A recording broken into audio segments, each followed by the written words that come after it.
हरियाणा की हर अपडेट के लिए बेल आइकन दबाएं और सब्सक्राइब करें STV हरियाणा न्यूज।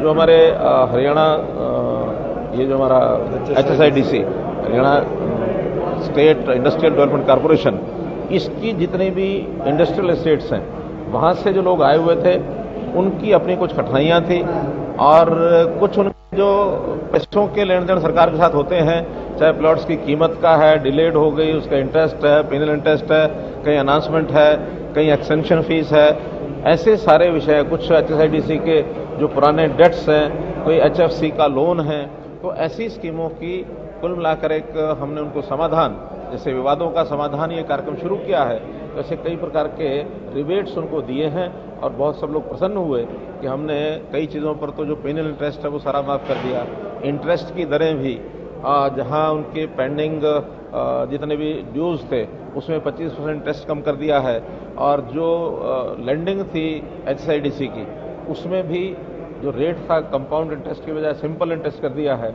और जो जल्दी पेमेंट करेगा उसमें 3% की 2% की छूट भी ऐसी दे दी है और बहुत बड़ी राहत उनको दी गई है करोड़ों रुपए की।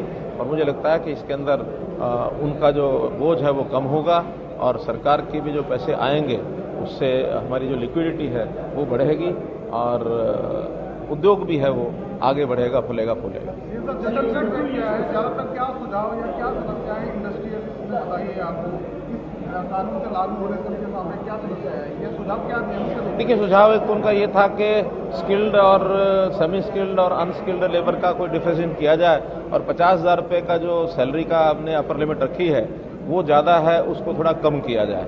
और दूसरा ये था कि एक साथ लागू करने के बजाय इसको ग्रेजुअली लागू किया जाए तो ज़्यादा अच्छा रहेगा।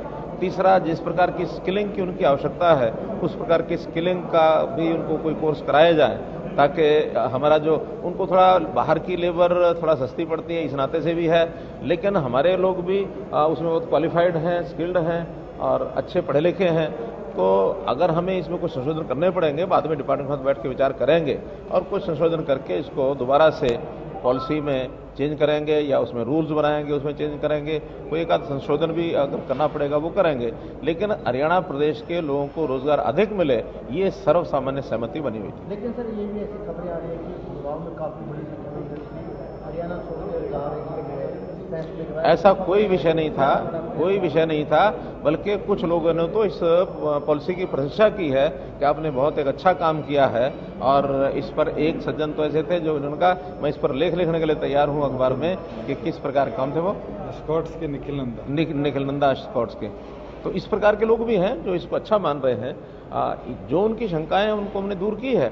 हम इंडस्ट्री के साथ मिलकर के इस प्रदेश की विकास को करेंगे।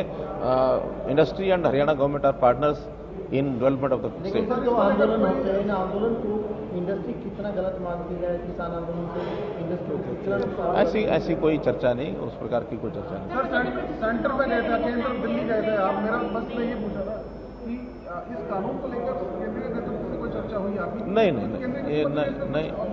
ऐसा कोई विषय कहीं नहीं आया। केंद्र में तो जो कि अब सामान्यतः पार्टी का एक रूटीन है कि महीने में एक आध बार हमको राष्ट्रीय नेता से मिलना होता है। अब सेशन भी हुआ है और इस समय सेशन की सारी गतिविधियां वो हमने बताई और कुल मिलाकर के जो किसान आंदोलन के ऊपर भी चर्चा हुई है, कोरोना पर भी चर्चा हुई है, 5 प्रदेशों में जो चुनाव चल रहे हैं इस पर भी जो उन्होंने सहयोग हमसे मांगा वो हमने बताया है। तो ऐसी सारी चर्चाएं जो सामान्य चर्चाएं वही हुई। ऐसा किसी ने नहीं कहा कि इस कानून को लागू नहीं करना चाहिए। सबने कहा कि सम मॉडिफिकेशंस थोड़ी करके और इसको लागू करेंगे ताकि वहां उनको कोई कठिनाई ना आए। खास करके IT सेक्टर के लोगों ने कहा कि हमें तो वर्क एट होम करके जो मिलता है सिस्टम उसका कोई प्रावधान एक्ट में नहीं है भी नहीं, तो उसके बारे में सोचेंगे भी। वर्क एट होम की जो इंडस्ट्री है उसको कैसे लागू करना बहुत कठिन भी है क्योंकि वहाँ तो कोई भी आदमी कहीं का भी घर बैठ के काम करेगा और उसका रजिस्ट्रेशन। हमारे यहाँ लोग हैं बहुत बार दूर की कंपनियां, वो हरियाणा के लोग काम कर रहे हैं, यहाँ कोई बैठा काम करवा रहा है तो कोई देश में कहीं से भी करा रहा है, तो उसका कोई कितना रास्ता निकलेगा बैठ के विचार करें। भारत बंद की बात की जा रही है सर, आप किस तरीके से देखते हैं इस तरीके के ऐलान को, क्योंकि पहले काफी नुकसान बंद की वजह से हो चुका है?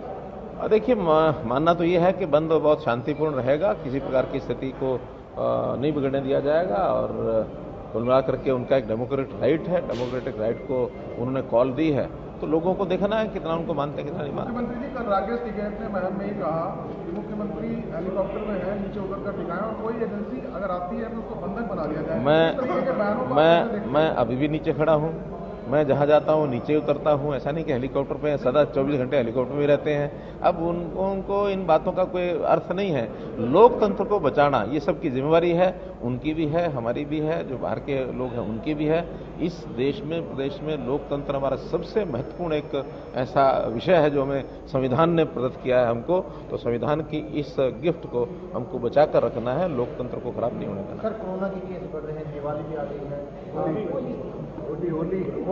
आ गई है। नाज ना हो, वो ठीक कर रही हैं, आपको ठीक कर रही हैं मिस्टर मोर।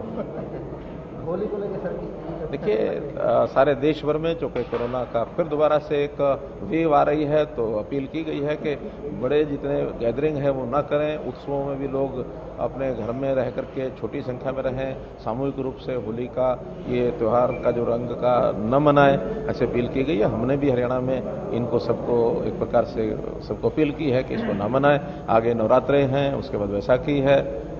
इन समय पर हमें कोरोना की लड़ाई जो लड़नी है, मिलकर लड़नी है। एक बड़ा खतरा है सामूहिक रूप से इसकी लड़ाई।